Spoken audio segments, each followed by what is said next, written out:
Hi, and welcome to another edition of Newsmakers, on the air since 2014 as Santa Barbara's most popular, most awarded, and only local news analysis and commentary program. I'm Jerry Roberts. It is Friday, April 28th, and we are joined by our all-star panel of top, more or less local journalists: Callie Fausey of The Independent, Josh Molina, international man of mystery and podcaster, and back for a special guest appearance, Jade Martinez-Pogue, flying in from the East Coast just to be on this program. Well, we'll find out in a little while she's actually here. All right, Callie, we finally got you on to talk about mifepristone, which is sort of the latest battle in the war over abortion rights. And it's been all over the news, a lot of complicated, sort of contradictory legal stories and stuff. Break it down. Why does this matter, and where are we right now? Yeah, so you're right. It's been a heated legal battle. It's been very complicated. There was Judge Kaczmarek, I think is his name. Judge Matthew Kaczmarek made the initial ruling to ban mifepristone, basically to revoke the FDA's approval of this abortion pill. Which has been approved since when? 2000 or something, right? Yeah, since 2000. So more than 20 years it has been on the market. It's been proven to be safer than some other drugs like Tylenol. It's been proven to be safer than Viagra. It's safer than carrying a pregnancy to term as well. So the Alliance of Hippocratic Medicine, which is this group of anti-abortion doctors, represented by the Alliance Defending Freedom, which is a Christian legal advocacy group, made the argument that the FDA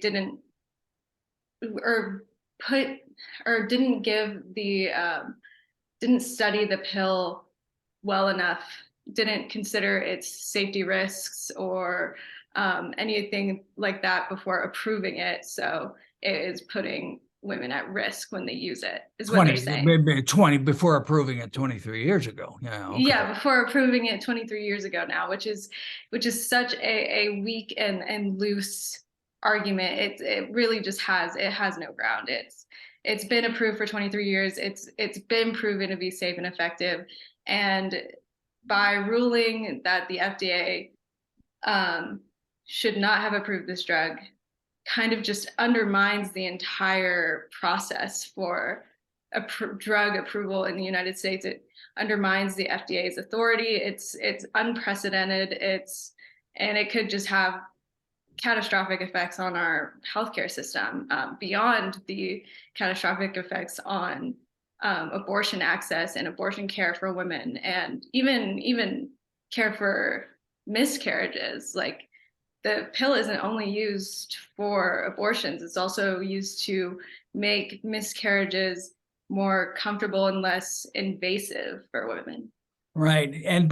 So just days after this wingnut judge in Texas put this ruling out, there was a contrary ruling in another court of appeals, and it ended up in the Supreme Court, which issued kind of a temporary order that said, we can keep things the way they are until it gets adjudicated fully in, I think, the 5th District or something like that. But the problem is, whoever loses that case is going to go back to the Supreme Court, and we know how the Supreme Court feels about abortion. So, could this represent a potential threat to, people in Santa Barbara, people in California that want to use this kind of reproductive health product? Yeah, so it's definitely been, going through this entire legal battle. Right now, it is fully accessible. It's still on the market. The Supreme Court administered a full stay on it instead of replacing the temporary stay that was only supposed to go to April 19th. And so once the final court hears, the final argument, makes the final decision, it will be open and accessible. But no matter what, in California, abortion is going to be safe and accessible for people who want it. Like it's written into the California Constitution now. Like it's not going to be it's not going to be inaccessible, like abortion care in general. But yes, this pill will But no this longer pill be. could be, right? I mean, if they Yeah. say, yeah, the FDA erred and we don't like abortion, which is what they'd have to do. Right.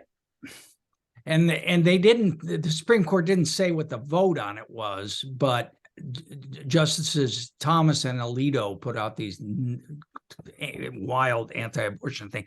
Jade, you're a young person. We believe you are more or less a Gen Z a woman. And, you know, does this all come as a shock to you? I mean, I'm old. I'm glad I'm old because I thought all of this was settled. But I mean, how shocked are you that this is kind of happening in the United States, that rights are being taken away by the Supreme Court, which usually gives people rights? Yeah, it's honestly something that I never thought that I would have to like worry about in my lifetime. Like I thought those rights were pretty much guaranteed. And like in California, abortion care isn't going away, but just the precedent that it sets like across the country and those states like Texas, Florida, where, you know, you hear the stories about someone who wanted their baby and it was like going to be a bad pregnancy for the mother. They can't even like get an abortion. And it's like, you know, it's, I don't know, it's crazy. It's like, it's sad that I have to think about it like Yeah. that. It is sad. And that, you know, going along with all the book banning and anti-trans stuff and everything else, the whole thing. But, you know, a majority of states now ban this. Even though, I guess the other question I had, Callie, and it's sort of kind of related, but during the pandemic, as I understand, and I think I read this in your story, the FDA ruled that you could get it by mail, where previously you had to get it face to face or even, you know, have it administered with a doctor. Is that a specific thing that they're going after in the lawsuit, or is that I mean, how important is that?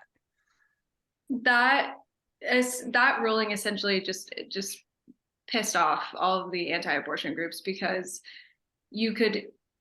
women in states even where abortion is illegal could go on telehealth and have it prescribed to them and get it through the mail. So they had this little workaround of abortion bans. So it's definitely a big instigator for all of this, for anti-abortion groups to be attacking mifepristone, because they don't like the workaround. They don't like the telehealth appointments. And when the lower court at first put the stay on it, but with restrictions, that was one of the things that they took away, was the ability to get it through mail and the ability to get it without seeing a doctor in person. Yeah. And I have to say, you know, as a political matter, there was a pretty quick reaction to it. You covered a demonstration on State Street, the Women's Political Caucus and Committee, and others who put that together. Josh, I know you love to talk about this issue, but just the politics of it for a moment. You know, as we've said repeatedly on this show, you know, the Republican Party is, you know, kind of missing in action in Santa Barbara County. And, you know, their candidates, I know you had Mr. Cole on your podcast, not Joe Cole. But, you know, they typically get what, 30-35% of the vote. This does not seem like the kind of issue that is going to, you know, help them build a constituency anytime soon. Yeah, well, I did talk to Thomas Cole, and they want to talk about national issues, and locally they need to realize that we're not in a situation where we are having the same debates. Like locally, we kind of all agree, voters agree, and it's an area that they're going to have to cross over and be more moderate and move to the left if they want to ever unseat any of the Democrats. Now, they can talk all they want from a moral perspective, from their positions, but as a political matter, it's just not going to work. It's never going to work. Like they're going to waste everybody's time and money by running and opposing these issues. This is Santa Barbara. This is Santa Barbara County. It is a liberal town. It's a liberal community that is reflected on the ground in the real world. It's reflected in voter registration. And until we have a candidate who can be a moderate and decide to just stop talking about issues that are personal choices and let people live how they want to live and do what they want to do, and focus on policy, they're never going to be successful. All right. All right. Jade, it was astonishing to me to show up at the the Association of Women in Communications, and get my registration badge, and you handing it to me because we said farewell to you not that long ago. You're working for Law 360, living near New York, if not exactly in New York. And then even more so to learn that you came back specifically for this event. Why? Yeah, so I was on the planning committee last year and I decided to do it again. Lauren Bianchi Clement is the one who organized the whole thing. It was a beautiful event and she kind of roped me in last October. She's like, I know you're leaving, but we did the Zoom planning committee things. And so I came back and the theme this year was climate champions. So the honorees were Dr. Leah Stokes and Hillary Hauser of Heal the Ocean. And I feel the event yesterday, they took some pretty dense topics and I thought the conversation went really like lightly and it was entertaining and engaging, and something that if you're not, well knowledged or versed in climate politics, it could, for me at least, like I'm not the most educated on it. It could seem like a pretty dense subject. And I think it just like turned out beautifully. Both of the honorees were well spoken. They were funny. They had good stories, and and it was a beautiful location. It was at the Cabrillo Pavilion, and there were 143, I counted them, people in attendance. In that group, I mean, I've only been here 20 years, but I can remember when it would be like 10 people would show up to that group or something, and it's really grown. And I think there's just a lot of people, younger people, who have really given it a lot of energy, and it just seems like the women ready to take over the world. And I thought Dr. Stokes, Leah Stokes, who teaches at UCSB, was really particularly impressive. I mean, she had her doorstop book there for sale, and but she broke it down. I mean, she's very engaging, and I thought very impressive. And Beth Farnsworth, I thought, did a nice job, of KYT, your old colleague from KYT, of moderating the conversation. She asked Callie at one point, she asked each of them if they had a tattoo. And so I'm sorry that you weren't there to really, sort of put the proper perspective on that question. But well, Dr. Stokes denied it, and then Hillary didn't really deny it. What did she? She said she didn't remember. Yeah, she's like, nothing that my parents don't know, or something. Like she made a joke about her parents not knowing. Yeah, yeah, and so who are the members of this group generally? Can you sort of describe what it is? Yeah, so it's the Association of Women in Communication. So that can be journalists, people in PR, authors. I think even teachers just in the field of communication, and you have all ages, like fresh out of college students, and you have like women who are already well established in their careers. And it's just one of like the most amazing communities that I've ever seen. Like why I came back for the event and why I like going to it is because you're just in a room with all of these like accomplished, powerful women, and it feels really amazing. But yeah, so journalists, PR people, people who communicate. Yeah, well, Josh, you were there, and you could tell it was an influential group because Supervisor Williams showed up to present his own certificate. Everybody else sent their staff. And Mayor Randy Rouse was there as well. And I had a chance to talk to him a little bit. And his head is still exploding over some actions that his city council colleagues have taken recently. Let's talk about both of them. First of all, the Airbnb police force, which they have just empowered with what, $1.2 million. What is that about? I mean, seriously. Well, Jerry, I'm going to do a little pivot here since you didn't ask me about AWC. Oh, well, Then go I'll get for it. back to Go for it. the issue. But I was at the event, and I'm going to do a little bit of Homerism here. Lauren Bianchi Clement puts on the whole event, so the person who's responsible for growing that membership, it takes a team, but she had to organize all of that. And knowing her, it was a year-long effort. Jade knows this, and these kind of things. Sorry. These kind of things don't happen the last minute. It takes a lot of planning, and that's why you had such a robust, dynamic, energetic crowd. I do want to say something about Hillary Hauser. Is she was so sweet. It was so fun. She was so happy. She said, "This is the greatest party I've ever been to," and she said it twice. And she was so genuine and authentic, and she was not talking at the crowd. She was talking to the crowd. She was like among us. She was sharing. She's been part of this community for 40 years, and we all know her. She knows everybody. And I just thought it was a really good acknowledgement and recognition of her, because you could tell it was a special moment. And so that was the highlight for me. What I took from that was watching this. She used to be a journalist, she used to work at the news press, a long time ago, way back in the day. And she really enjoyed that moment. And so that was sort of, that was kind of cool to watch Yeah, that. and she, she did, of course, is a renowned deep sea photographer and diver and stuff. And she would tell you, talking about one incident where she got in trouble, and somebody asked her, I guess Beth asked her, well, what did you think, or what did you do at that moment? She said, just breathe, which is pretty good advice, actually, for life in general, I would say.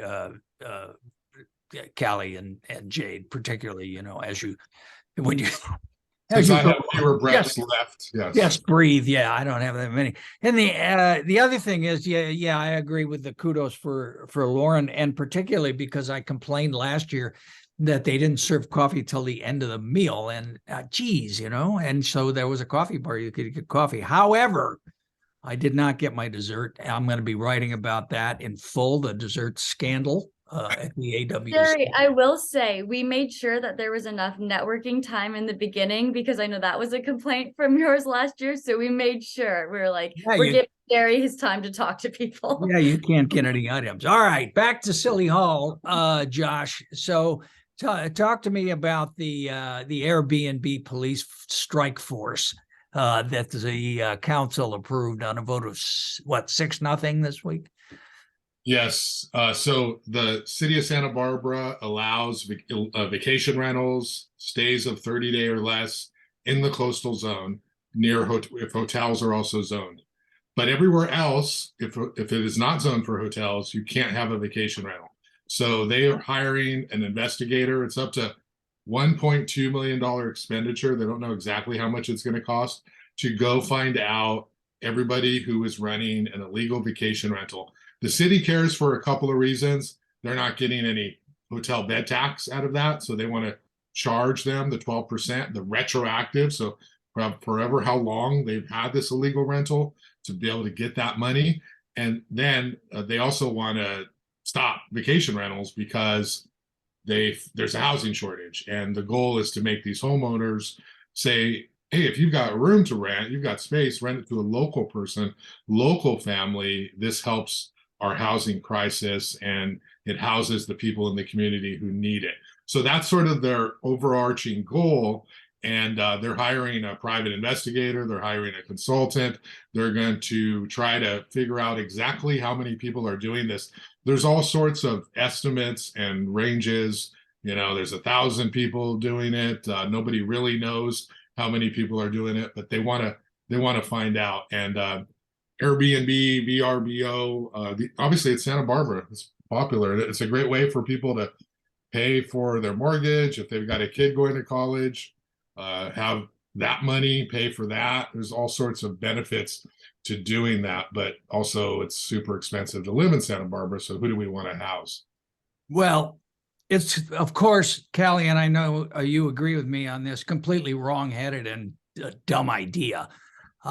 First of all, there was a very moving letter in Newshawk on Sunday, which I recommend everybody go read, from a woman who does this, who has tourists come, and that's how they are able to stay in their house. So there's not a bigger housing shortage. The money comes in handy.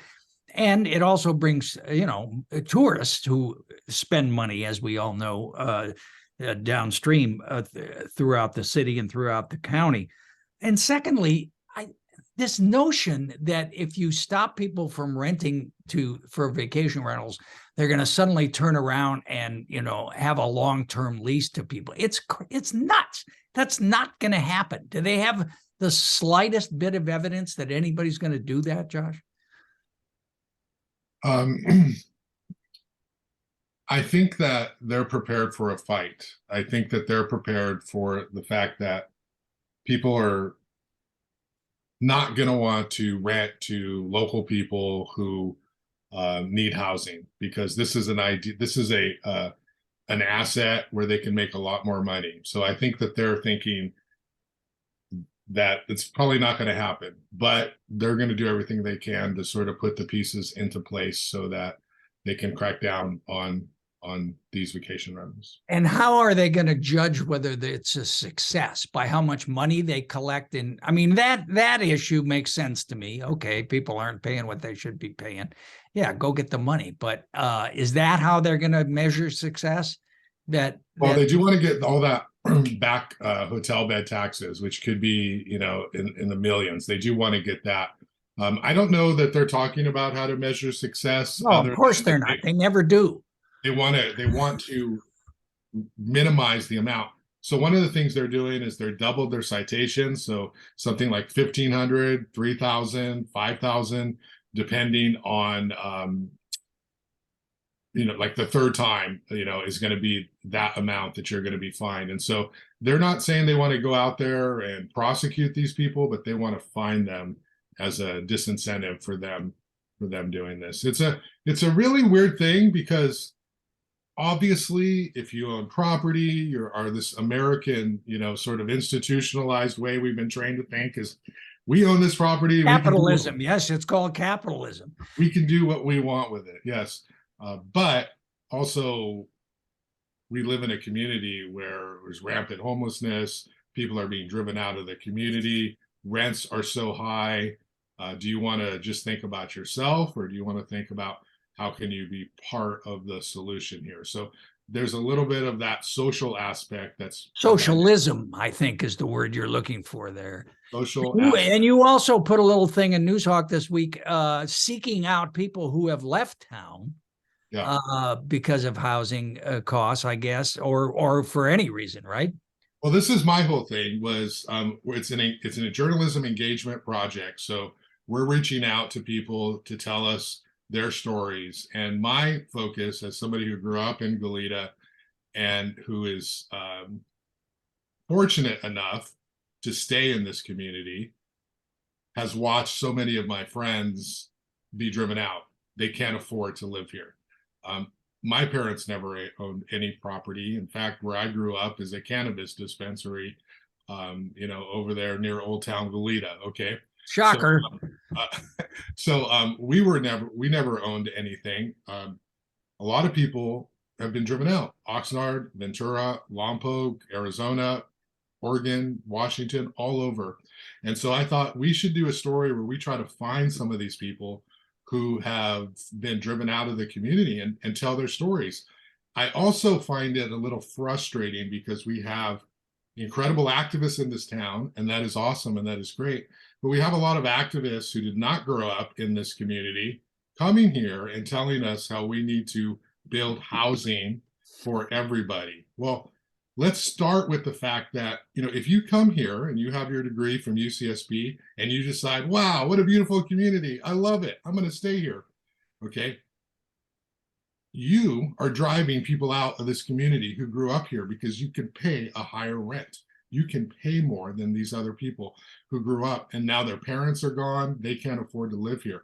It's a complex solution. So rather than having the activists who are telling us how we should structure our society, why don't we just go to the people who've been driven out and ask them, tell us why you left, and what do we lose? When you grow up here, when you grow up in Goleta, Santa Barbara, and you can't continue to work here, that's institutional memory, right? Like, I don't know how long Kelly's going to live here forever. She grew up here, but she's going to go, if she moves out, we lose so much of that institutional. Callie, are you sympathetic to what Josh is saying? Because you did come back and you managed to find, we've talked about your housing situation. I mean, did you consider going somewhere else after you graduated, after you got your degree at USF?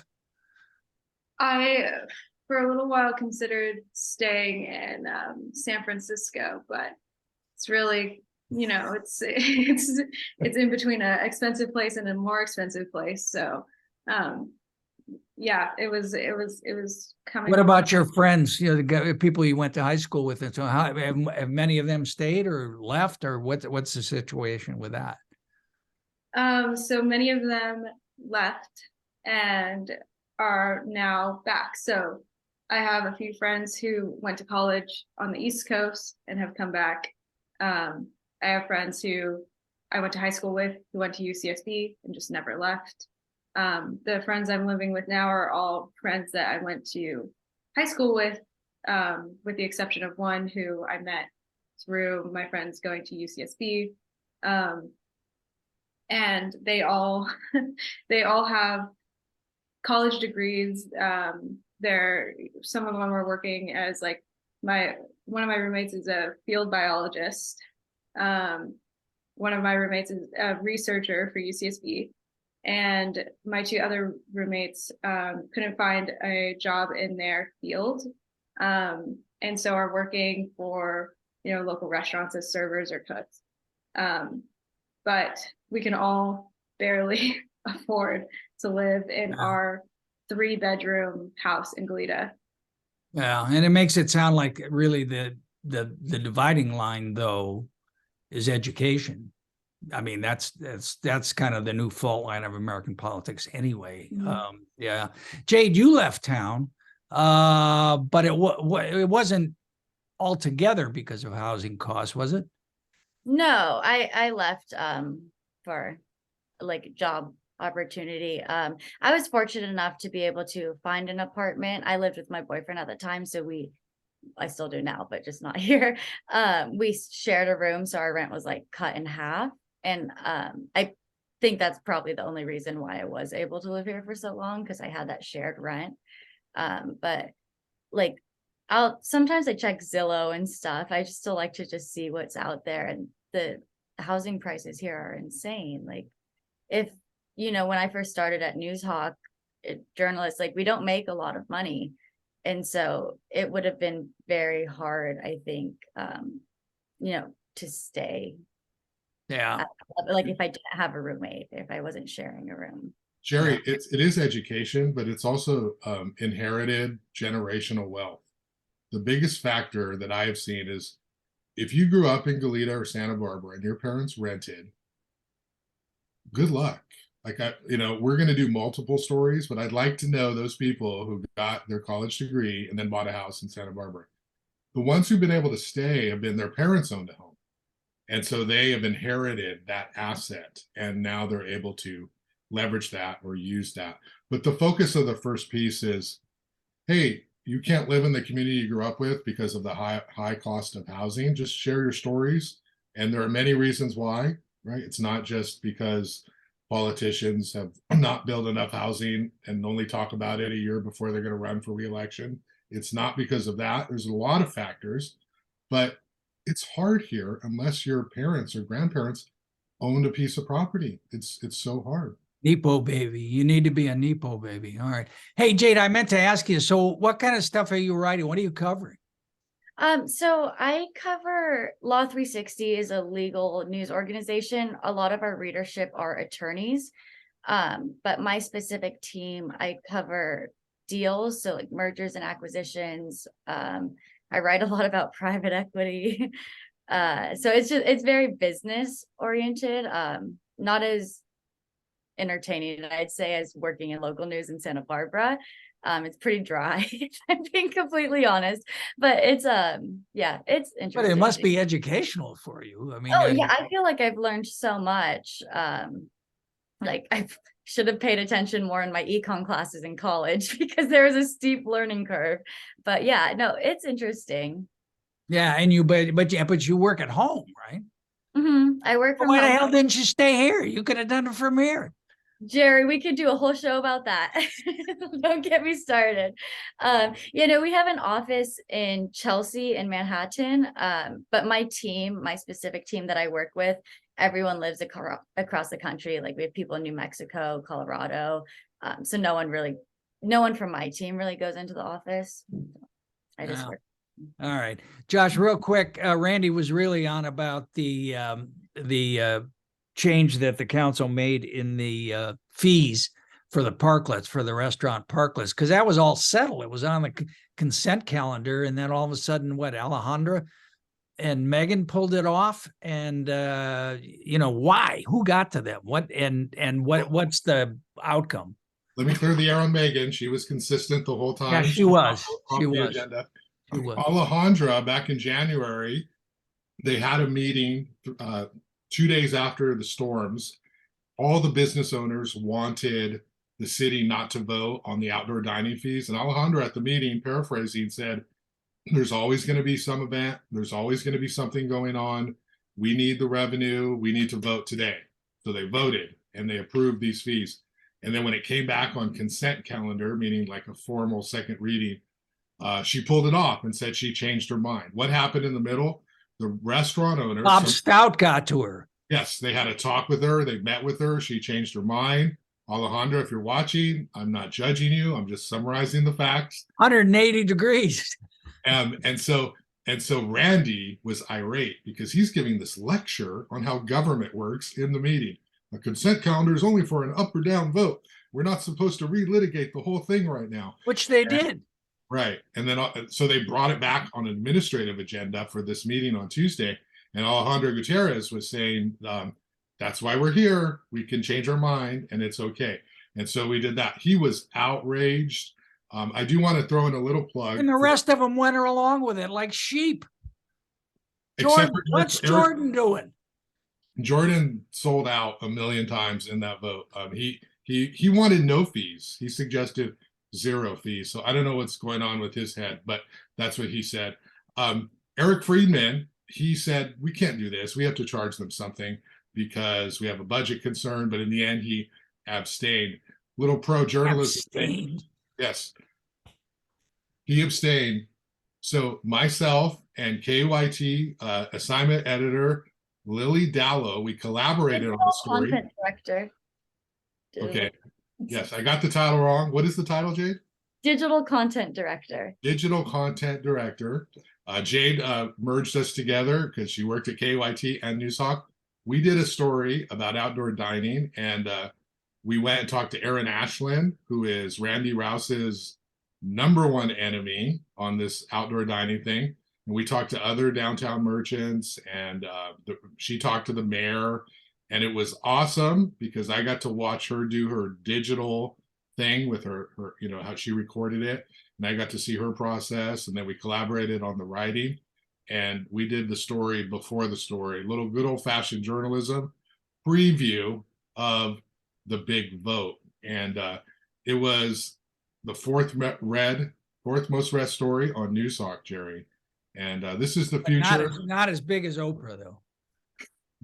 You're always talking about collaboration and exclusive. Oh, that's why you're Mr. Multi-platform. She did her story for KYT, and then we did one together for Newshawk. But Randy Rouse is angry. He is upset, and he has a right to be, because regardless of what you think about outdoor dining, they kind of threw him under the bus. He did not have any power to bring that council together on this issue.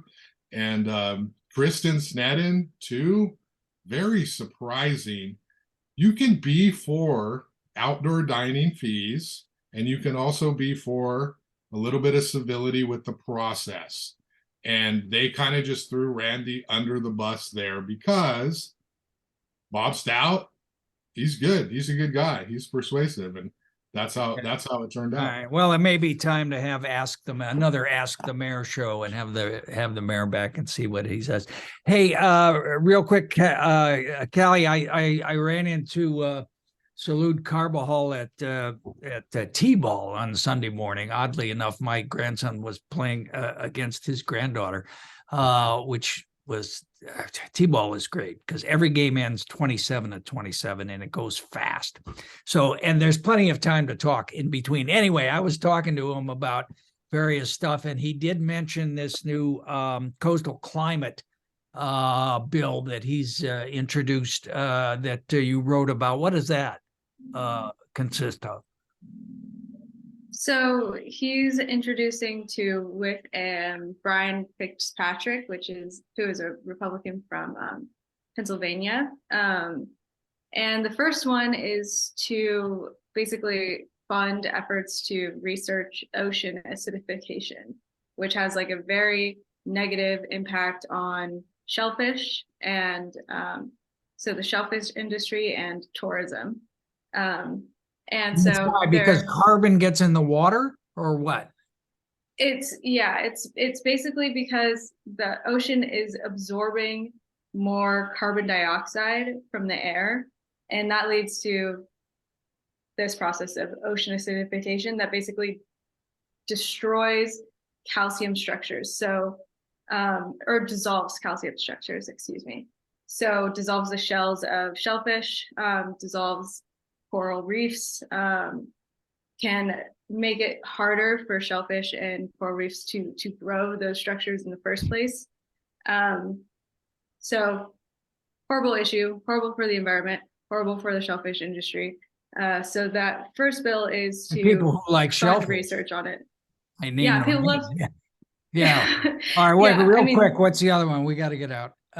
Okay, and then the other one is to help coastal states prepare for the impacts of climate change. So basically helping them adapt to, rising sea levels and other negative consequences of climate change that are going to arise in upcoming years, unfortunately. All right. Okay. Well, thank you all. Jade, how long are you here for? Until Sunday. So. Oh, well, you'll come back again and see us. And thank you so much for taking time out of your brief vacation to join Newsmakers. Josh, who you got on a podcast? Well, coincidentally, I have Eric Friedman, and he's going to talk about his views on outdoor dining as well as the city budget and the Coomer Plaza housing controversy, which is in his district. So you can have Randy. I'll do Eric Friedman on my show, and we'll cover it a million times. Eric is going to abstain. Oh boy, profiles and courage on that one. What are you working on, Callie? Right now, just some stories on education. Enrollment. Did you cover some contest yesterday? Fourth graders were doing something during the AWC, I think, right? What did you cover? Yeah, so students from schools across the county engaged in the Battle of the Books. So they read 28 books and then all came together to basically compete in book trivia. It was really, really cute. Wow. So a fourth grade book group. Pretty good. Okay. We like that. All right. Thanks to Jade Martinez-Pogue, Josh Molina, Callie Fausey. Thank you all for watching, and we'll see you next time on Newsmakers.